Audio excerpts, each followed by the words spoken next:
आता काय चर्चा असणार आहे विधानसभेचा आता? हा शेवटी सामाजिक राजकीय भेट झाल्याच्या नंतर आमची खूप दिवसांनी भेट झाली. हॉस्पिटल आली होती ती.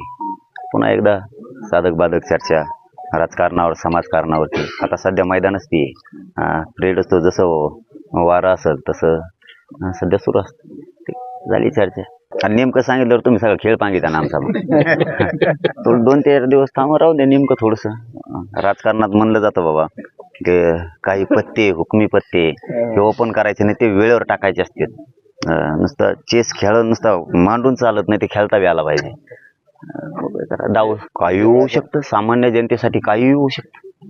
सामान्य जनतेसाठी काही पण होऊ शकतं. आमच्यासाठी नाही.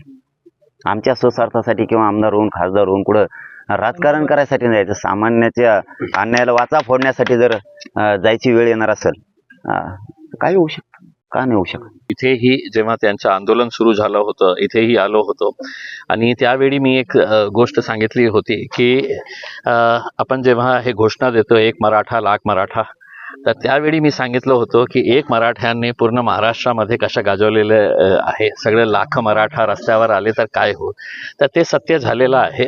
आणि मी जरांगे पाटील साहेबांच्या सुरुवातीपासून फॅन आहे या कारणाने की एक छोटासा गावाचा एक सामान्य माणूस आपल्या समाजाच्या हितासाठी जेव्हा त्याची प्रामाणिकता लोकांना कळतं तर सगळं समाज त्याच्या मागे कशा येतो त्याचा एक ज्वलंत उदाहरण म्हणजे जरांगे पाटील साहेब आहे.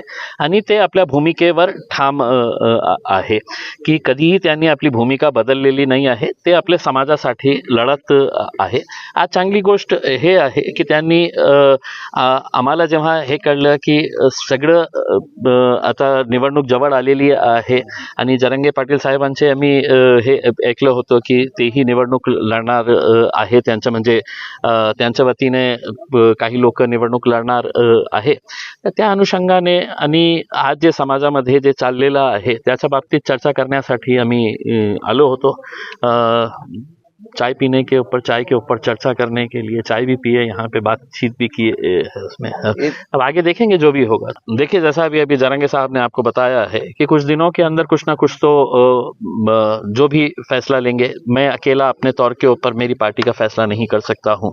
जरांगे पाटिल साहब की सबसे अच्छी बात यह है कि जब भी उन्होंने कोई फैसला लिया है अपने समाज के साथ चर्चा करके, समाज के जिम्मेदारों के साथ चर्चा करके उन्होंने फैसला लिया है. उसमें हमारी सिर्फ उम्मीद यही है, हमारी सिर्फ ख्वाहिश यही है कि आज महाराष्ट्र में जो राजनीतिक परिस्थिति है, जितने भी एस्टैब्लिश्ड पॉलिटिकल पार्टीज है या जो प्रस्थापित नेता लोग है, इनका लोगों का विश्वास इनके ऊपर से खत्म हो चुका है. तो जब तक आप नए चेहरे नहीं लेके आएंगे, लोगों का विश्वास जो है नए चेहरों के ऊपर होगा और लोगों को लगेगा कि नहीं भाई यही लोग बार बार चुनकर आ रहे हैं करके. आज भी राजनीति के अंदर देखिएगा, आज विधानसभा आज एमएलए का ये हुआ है, एक बाप मंत्री रहता है, बेटे को आमदार बना दिया जाता है, मतलब बाकी और कोई नहीं है. ये घरानेशाही कहीं ना कहीं तो खत्म होनी चाहिए ना उसमें. तो आज अगर कोई ऐसी कोशिश की जा रही है तो हम उस कोशिश के अंदर पूरा साथ देंगे जरांगे पाटिल साहब को. मैं ये समझ के चलता हूँ कि यहाँ पर राजा की बात नहीं हो रही है, यहाँ पे प्रजा की बात हो रही है.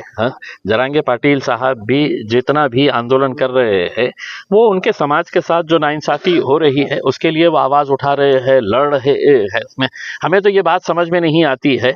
मैं विधानसभा के अंदर जब आमदार था उस वक्त एक भाषण किया था और मैंने ये बताया था कि अगर भाजपा तैयार है, शिवसेना तैयार है, कांग्रेस तैयार है, एनसीपी तैयार है, समाजवादी तैयार है, हम तैयार है, तो क्या वजह है कि इसके अंदर रुकावटें लाई जा रही है करके.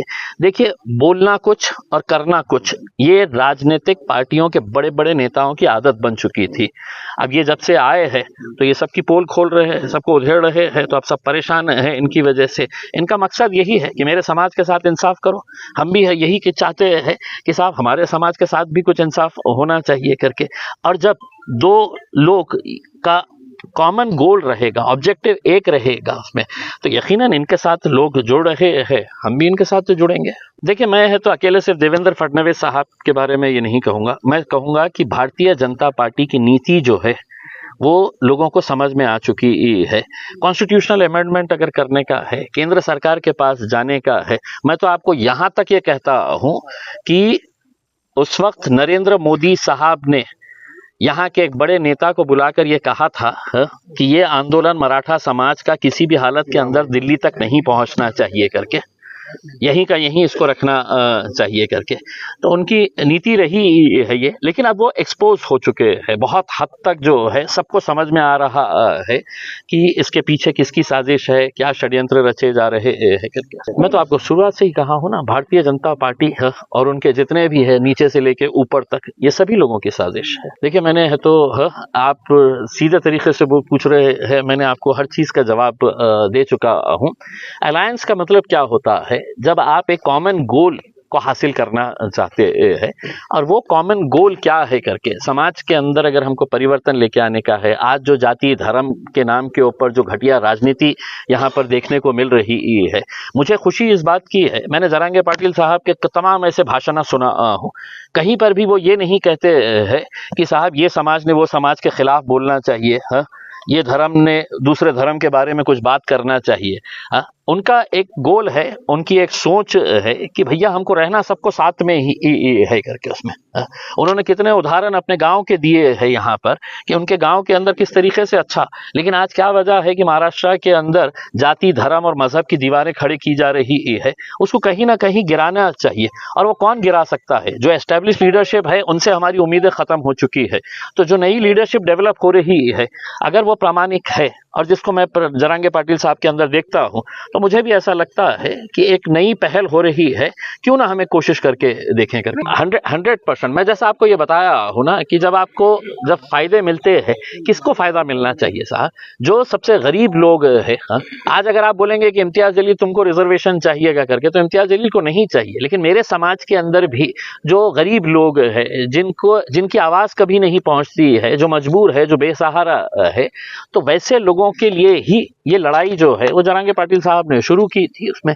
और कभी भी मैंने आपको जैसा बताया, मैं दोबारा आपको दोहरा रहा हूं, अगर वो ये कहते कि साहब ने ये समाज बराबर नहीं है, मैं मेरे समाज के बारे में, उन्होंने हमेशा सभी समाज को साथ में लेने की बात की है। आज अगर इलेक्शन की बात हो रही है तो ऐसा नहीं है कि वो दूसरे समाजों को साथ में नहीं ले रहे हैं। सभी समाज के लोगों को अब समझना चाहिए, या तो उन बेमानों का साथ दे, या एक नई पहल जो हो रही है तो उसका साथ दे करके अब जनता को तय करना है। मला असं वाटतं की 2024ची हे जे निवडणूक आहे, याच मुद्द्यावर असणार आहे की आज महाराष्ट्रामध्ये किंवा देशामध्ये जे आज जाती धर्माचा तेढ निर्माण करण्याचा जे प्रयत्न सत्ताधारी आणि विशेषकर भारतीय जनता पार्टीकडून जे सुरू आहे, ते कुठेतरी थांबायला पाहिजे। आणि आज सगळ्यात जास्त महाराष्ट्राला काय आवश्यकता आहे तर सोशल इंजिनिअरिंगची, म्हणजे सगळे जाती धर्माचे कोणत्याही माणसाला एकमेकाशी द्वेष करायचं नाही आहे। उनको अपनी रोजी रोटी से है तो फिक्र ये है, परेशान है, किसान परेशान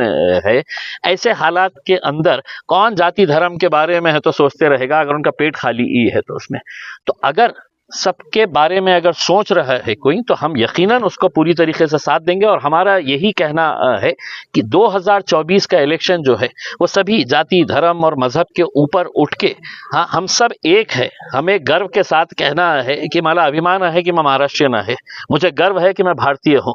इस मुद्दे के ऊपर लड़ना चाहिए, वरना आपको तो लड़ाने के लिए बैठे हुए ही है सत्ताधारी जितने भी बैठे हैं। मैं यही कहना चाह रहा हूँ कि मैं आज अगर चौथी मर्तबा अगर जरांगे पाटिल साहब से मिलने के लिए आया हूं, तो कहीं ना कहीं मेरे दिल में भी उनके लिए एक आदर का स्थान बना है। और इसलिए आदर का स्थान बना है कि वो इंसानियत के लिए बात कर रहे हैं। उन्होंने कभी है तो जाति धर्म और मजहब के हिसाब से बात नहीं किए हैं, उन्होंने सबका साथ लेने की बात कर रहे हैं। इसका मतलब ये नहीं है कि भाई मुसलमानों को घबराने की, उनका पैगाम यही है कि दलितों तुमको भी घबराने की जरूरत नहीं है, ओबीसी समाज को भी किसी को भी घबराने की जरूरत नहीं है। सिर्फ आपको समझने की जरूरत है कि आपके खिलाफ जो साजिशें रची जाती है और उसके जरिए कैसा राजनीतिक फायदा उठाया जाता है, वो खत्म होना चाहिए। ते ठरलेलं नाही आहे। काही पत्रकार येत असेल तर तिकीट द्यायला तयार आहे आम्ही।